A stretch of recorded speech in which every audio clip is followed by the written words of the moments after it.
monde. Bonsoir. On est très content de revenir après 3 mois d'absence depuis la dernière soirée au mois de juin avec la venue de monsieur Pierre Bérénard, acteur de 200 films porno, qui est venu au Mans. On était très content de l'avoir chez nous. Il a dormi dans mon lit. Vénard. C'était exceptionnel. C'était très cool. On a fait une interview de lui qui est disponible sur notre Oui. page YouTube, n'hésitez pas. C'est Pas sur disponible. YouPorn. Non, il parle tout. On a été soft dans le montage. Oui, il parle un peu de cul. Il n'aime pas le cul. Il a fait 200 films, mais il n'aime pas. Il a fait d'autres trucs qui sont pas de cul. Donc ce soir, bon, il y a un petit changement. On ne passe plus qu'un seul film au lieu de 2 cette année. Voilà, on va pas revenir là-dessus parce que c'est pas notre faute. Bref. Et donc on a choisi de vous passer un film de Ed Wood, Edward Wood Jr., donc un réalisateur américain qu'on aime bien, voilà, qui est considéré par certains comme le plus mauvais réalisateur de tous les temps.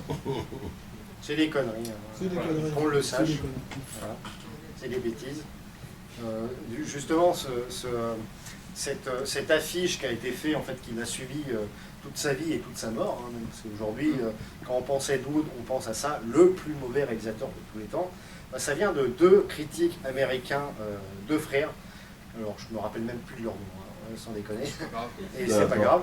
Et en fait, ils sont connus aussi pour avoir écrit un bouquin qui s'appelle Les 50 films les plus mauvais de tous les temps, qui date des années 20, donc la période début du parlant, enfin fin du muet, début parlant, jusqu'aux années 76, c'est leur dernière date. Et je ne vais pas rentrer dans le détail, mais c'est complètement ridicule comme livre. Par exemple, le dernier film qu'ils citent, c'est La Malédiction, comme 50 plus mauvais films de tous les temps. Pour moi, c'est un des plus grands films d'horreur, enfin de gamins possédés de tous les temps. Donc, je veux dire, c'est exactement le problème des critiques en fait qui veulent gagner de l'argent là-dessus. En fait, ils apportent un, comment dire, bah, exactement. C'est des gens qui n'ont jamais réalisé aucun film. Le cinéma fantastique Oui. a toujours été méprisé dans ces années-là. Oui, mais attention, il n'y a pas que ça. 50 plus mauvais films de tous les temps, il n'y a pas que du fantastique. Il cite aussi, par exemple, mais je me souviens pas de tout parce que ça m'a complètement pas du tout intéressé. Mais par exemple, il cite le film Che de Richard Fleischer, un réalisateur que j'adore, qui est effectivement pas le film le plus incroyable de tous les temps, mais ça fait pas partie des 50 plus mauvais films de tous les temps. Faut arrêter. Donc voilà. Mais cela dit, ces gens sont importants dans la carrière d'Ed Wood parce qu'ils lui ont collé à la peau, mine de rien. Ed Wood, faut arrêter. Il avait des petits budgets, c'était peut-être pas le plus talentueux, mais il avait des idées et c'était pas le plus mauvais, quoi. C'est sûr, on en parlait, par exemple, Ed Wood qui avait des budgets vraiment de 3 euros, on voit les derniers Star Wars, c'est mieux que les derniers Star Wars. Hein. Ah ben oui. Pourtant, je suis un grand fan de Star Wars. Hein. La base d'un film reste un scénario. S'il n'y a pas de scénario, t'auras beau avoir $1 milliard de budget, ça reste. T'as beau mettre de la chantilly sur du caca, ça reste du caca. Hein. Bah et puis Ed Wood, on sent l'amour en fait. On sent l'amour du. Parce que l'amour, c'est important quand même. Ouais. Non mais on sent vraiment l'amour du cinéma de genre. Et vous le verrez, vous le verrez. Bah, vous le verrez à l'écran, hein, de toute façon. Donc, On parle un petit peu de Edward Wood Jr., appelé Ed Wood, qui est quand même né, donc il est né dans l'État de New York en 1924. Il a commencé à écrire des scénarios de western très tôt, donc à l'âge de 8-9 ans. Il adorait le cinéma, il a commencé à jouer avec ses copains, et à faire des petits rôles, des machins, et il s'intéressait à tout ça. Et puis à la fin des années 40, après s'être engagé dans la marine, et d'ailleurs on en parlera plus tard, mais il s'amusait à dire qu'il s'habillait, qu'il mettait des sous-vêtements féminins sous son uniforme de militaire, parce qu'il adorait se travestir, on en parlera un petit peu après. Donc après ça, il se dit, je vais approcher des producteurs pour faire des films. Ok, il y en a un qui lui dit, tiens, pourquoi pas, j'ai envie de te confier l'adaptation d'un bouquin qui parle du changement de sexe de Christine Johansen. Voilà, projet abandonné, on est quand même dans les années 50, hein, début 50. Voilà. Mais sauf qu'à la place, le producteur il dit, tiens, par contre, ce qui pourrait être cool, c'est qu'on reste dans le même thème, mais par contre, tu m'écris un scénario original et tu fais le film. Il dit, pourquoi pas un scénario sur la transidentité, début 50. Hein. Ok, on le fait. On le fait, donc du coup en 53 il réalise son premier film, Glen or Glenda. Donc il tient le rôle principal du film. Et le sujet lui tient beaucoup à cœur parce que dans sa vie privée, lui-même se travestissait, il adorait ça, s'habiller en femme, etc. Et bon, une rumeur beaucoup moins cool, c'est qu'en fait, ce penchant venait parce que sa mère l'habillait en femme quand il était petit. Là, c'est moins cool. Dès l'âge de 4 ans. Voilà, donc, Selon les rumeurs. donc dans le film, il arrive il réussit à convaincre Bela Lugosi de jouer dans le film. Et plus tard, une amitié viendra à unir les deux hommes. Donc ils feront 3 films ensemble. Si tu peux nous parler un petit peu de Bela. Oui, Bela Lugosi, moi je suis un grand fan. Donc c'est un acteur donc, naturalisé plus tard américain, mais qui est né en fait. Alors à l'époque, c'était un peu compliqué. Hein. L'Europe de l'Est, c'était pas des pays aussi simples que nous, c'était des régions. Donc lui, il est né dans une région qui s'appelait le Banat. Donc c'était entre la Roumanie, la Serbie et la Hongrie. Donc sur Wikipédia, ils disent qu'il est né en Hongrie, non en Roumanie, mais il est hongrois d'origine. Et il est né dans les Carpates. Voilà, donc forcément, il était tout. Voilà. On va dire que son futur, il suffisait de regarder son passé pour présager son futur. Donc il est né en 1882. Il est mort à Los Angeles en 1956. Bon, pour la petite anecdote, ça a été son anniversaire il n'y a pas très longtemps. Et il vient d'avoir 140 ans. Oui. Quand même vous savez que les vampires ne meurent jamais, donc voilà. C'est important de le préciser.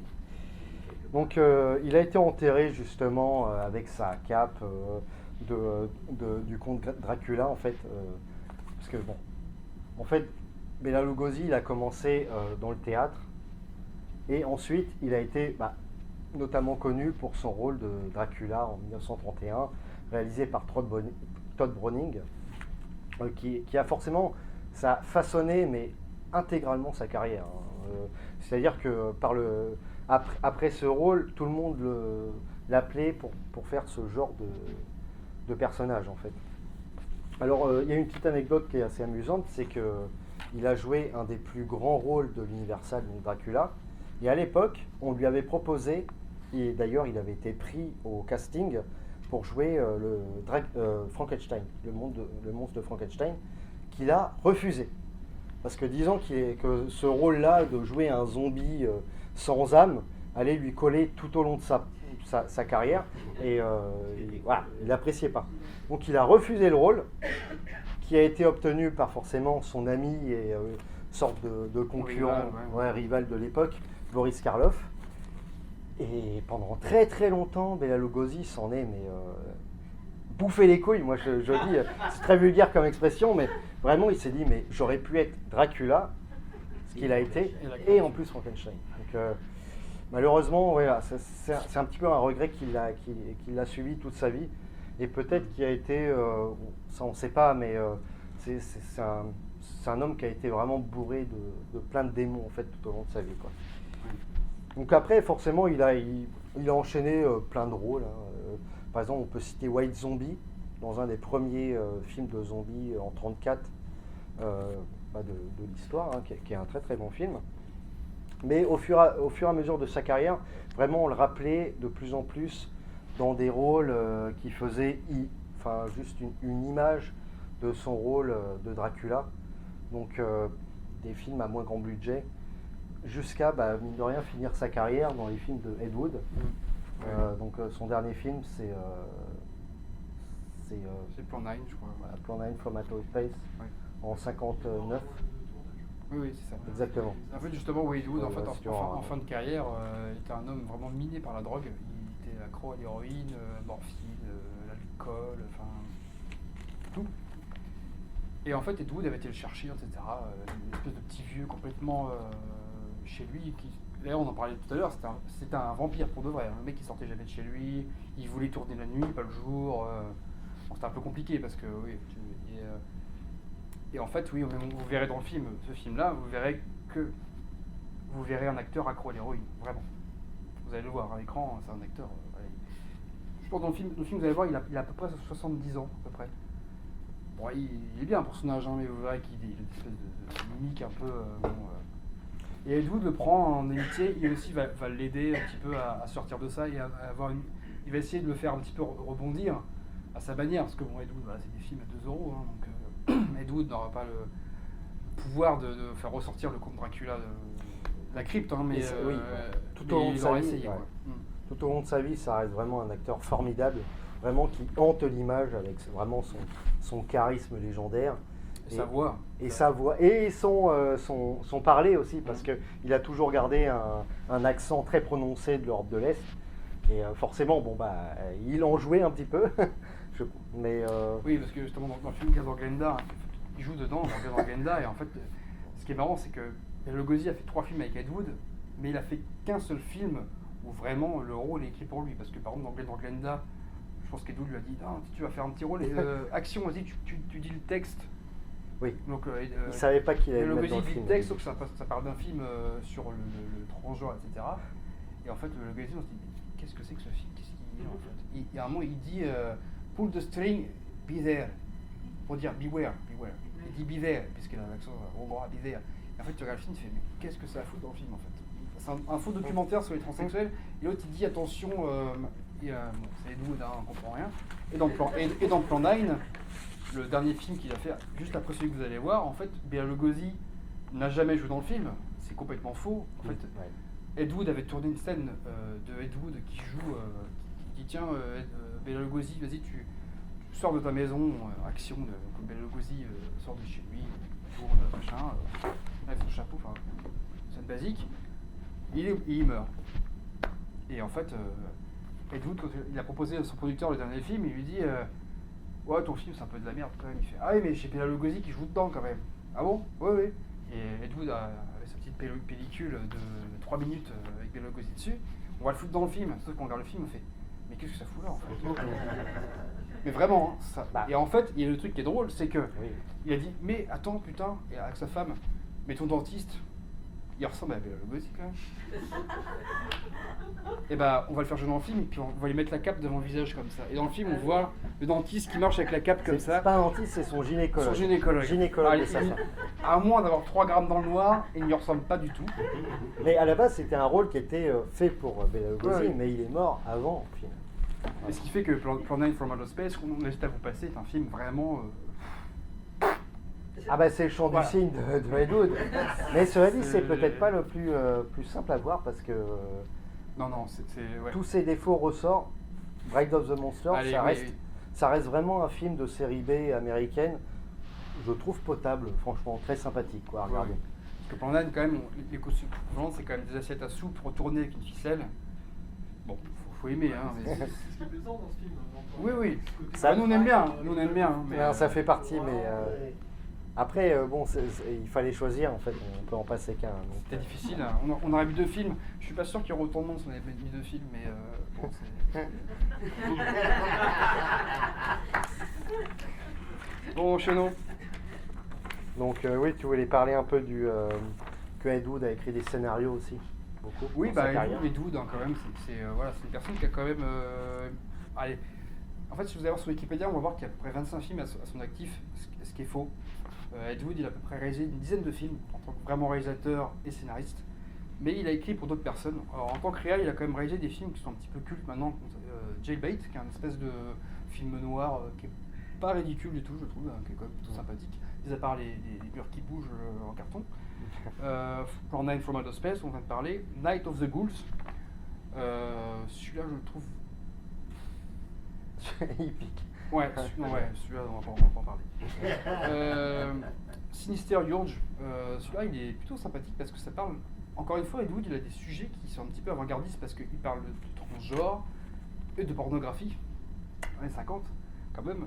Sinister Urge, ça parle d'un flic qui essaie de rentrer dans une espèce d'enquête où il va essayer d'approcher d'infiltrer des réseaux de pornographie quand même dans les années 50, hein, ça quand même, à l'époque c'est pas commun. Il y a un film, voilà, c'est dur, ça j'ai des doutes, mais celui-là est quand même plutôt accessible. Et bon, il a quand même écrit pour pas mal de personnes, hein. Il a écrit des films comme La fiancée de la jungle, qu'il n'a pas réalisé, mais voilà, un film. Wow, okay. Orgy of the Dead, le titre, voilà. Et Violent Years. Alors, Violent Years, c'est un film qui était un film d'espèce de propagande où il n'a pas réalisé, mais on sent vraiment sa patte scénaristique, hein, on sent vraiment le truc. où ça parle de jeunes filles en fait qui sont hyper violentes envers Enfin, faut le voir. C'est un film de gang de filles. Voilà, et en fait, c'était une espèce de financé par l'État pour montrer un peu les dangers, les dangers de la drogue et des choses comme ça. Ouais, puis de la violence enfantine. Ouais. Bon, je sais pas si le message était bien passé. Mais... Et donc, il finit sa carrière, malheureusement, à faire des films porno. Début 70, le mec, il finit sa carrière sur un truc qu'il aimait pas, mais c'est un des premiers à en avoir fait aux États-Unis quand même. C'est ça qui est marrant. Il a fait des films porno. Avant Deep Throat, hein. Ouais. Au final. Son plus connu, c'est Necromania, qui est un film espèce de film porno occulte avec des espèces de croix machin, mais en fait tout se passe dans une pièce avec une croix et toutes les scènes de cul se passent là. Enfin, non, Et puis avec des draps tirés de couleurs dans le fond. Il n'y a pas que les draps qui sont tirés, mais oui, c'est pas terrible. Et malheureusement, il meurt à Hollywood en 78 à l'âge de 54 ans et dû à son alcoolisme. En fait, c'est un réalisateur qui a vraiment sombré dans la dépression. Il est fin de vie vraiment triste quoi. Mais attention, l'histoire ne s'arrête pas là de Ed Wood, parce que après des années et des années où tout le monde il est resté dans l'obscurité, en fait, il a vraiment atteint un statut culte avec les années. Donc on peut citer quelques réalisateurs qui l'ont influencé, comme Tim Burton, qui a réalisé mine de rien un biopic sur lui en 1994, avec Johnny Depp dans le rôle d'Ed Wood. Qui ne lui ressemble pas du tout. Qui lui ressemble pas du tout, mais qui est franchement un très très bon film. Et on sent l'amour de Johnny Depp, enfin de Tim Burton, pardon, pour le cinéma. Mais pas que dans celui-là, dans pas mal de films finalement. Même Mars Attacks au final, il y a des trucs. Complètement. Donc voilà, il y a aussi, on peut dire qu'il a inspiré d'autres réals comme Fred Decker. Aussi dans l'univers des films Chucky, où il y a des jumeaux qui se nomment justement Glenn et Glenda. Et donc, voilà, c'est un peu compliqué, peut-être aussi John Landis. C'est assez compliqué de savoir qui réellement il a inspiré, mais ce qui est sûr, c'est que il a inspiré plein de gens en fait, clairement. Surtout dans l'univers de la série B, quoi. Donc maintenant, pour vous parler du film que vous allez voir quand même, parce que donc il s'appelle Bride of the Monster, ou La fiancée du monstre en français. Il a été réalisé en 1955. Donc vous allez voir que Bela Lugosi, dont on vous a parlé tout à l'heure, joue le rôle du docteur Vornoff, une sorte de savant fou qui est très inspiré par le docteur Frankenstein, qui fait des expériences dans son manoir très sombre, au milieu de marais, attention. Manoir en carton. Hein. Voilà. Ah oui, complètement en carton. Et il a un serviteur qui s'appelle Lobo, une sorte de monstre physique au crâne rasé, qui est joué par un catcheur qui s'appelle Thor Johnson. C'est un acteur qu'il aime bien en fait parce qu'il a travaillé avec lui sur plusieurs films, dont Plan 9 from Outer Space, où il a un rôle parlant dans Plan 9, il joue un flic qui ensuite devient un zombie. Il y a aussi l'acteur Bud Osborne. Oui, c'est un vieux acteur de western qui a fait des westerns des années vraiment 15-20, muet jusqu'au... toute la période du western, il a couvert toute... Il finit avec Ed Wood. Oui, il a complètement fini sa carrière avec Ed Wood. C'est un peu triste. Hein. Donc il joue dans 3 films d'Ed Wood, hein. Donc on peut citer celui-là, il joue dans Sinisterio, je crois, et son dernier film c'est Night of the Ghouls, le moins bon, où après, quelques temps après, je crois que quand même 10 ans après, je crois qu'il a arrêté de jouer, il meurt dans les années 60. Quoi. Et aussi Ed Wood, il aimait bien faire jouer ses femmes en fait. Donc là vous allez voir une actrice qui s'appelle Dolores Fuller. Donc voilà, un petit rôle. Ouais, c'était sa compagne, c'était aussi son impresario, sa comptable, je crois, c'est un peu tout quoi. Et d'ailleurs, on le voit un petit peu dans le film de Ed Wood de Tim Burton, on voit qu'elle apprécie pas forcément quand Ed Wood s'habille en femme. Ouais. Bon, après, est-ce que c'est romancé, on sait pas trop. On sait pas, pour les limites du réel et ce qui est fictionnel. Donc. Voilà. Parce qu'Ed Wood était quand même, on va pas parler de sexualité, mais Ed Wood était une personne 100% hétéro, mais qui s'habille en femme. Quand même pour l'époque, c'est quelque chose qui était complètement... Je pense qu'à l'époque, si tout le monde savait ça, il se serait pris des gros cailloux dans la tronche, je pense. Hein. Enfin, connaissant les États-Unis des années 50, c'était un peu compliqué, je pense, pour lui. Mais, voilà. Et donc vous allez voir qu'il y a une scène finale, sans vouloir trop en dévoiler, avec un poulpe géant, attention. Donc, selon la légende, en fait, il a été volé dans des studios, en fait, qui étaient censés être utilisés pour un film, enfin, qui a été utilisé d'ailleurs pour un film, avec John Wayne, qui s'appelle Le Réveil de la sorcière rouge. Et un film rare qui a l'air très bien d'ailleurs. Ouais, qui a l'air très sympa, un film d'aventure. Mais le problème, c'est qu'ils avaient oublié de voler le moteur qui articulait le poulpe. Donc, le problème, c'est que vous allez voir le pauvre Bela Lugosi est dans une mare en caoutchouc avec 20 cm de flotte. Mais en fait, il essaye de se débattre Il prend les tentacules, il les bouge en même temps qu'il fait pour faire croire qu'elle est vivante, quoi. Vous allez voir, c'est une scène qui est absolument Restez géniale. jusqu'à la fin, ça se passe dans les 5 dernières minutes. Je sais que ça va être compliqué, mais il faut rester, c'est important. Bon, le film dure pas longtemps. Mais voilà, Ed Wood, c'est. Bon, là, il y a toujours cet a priori de dire ouais, ça c'est de la merde et tout, mais en fait, vous allez voir que c'est quand même quelqu'un qui a une patte. Alors que si vous n'avez pas aimé celui-là, vous n'avez forcément pas aimé les autres, mais c'est reconnaissable entre mille en fait, et c'est quand même très touchant. Et c'est un film Et c'est parfait un pour homme Halloween. c'est un homme qui aimait le cinéma et faire du cinéma en fait, et c'est une chose qu'on oublie un petit peu aujourd'hui. Et voilà, c'est un truc qui nous tenait à cœur de passer ce film. Et voilà. Ouais, complètement. Et si vous voulez boire des bières après, on peut en parler très longtemps. Bon film. Bonne séance. Merci.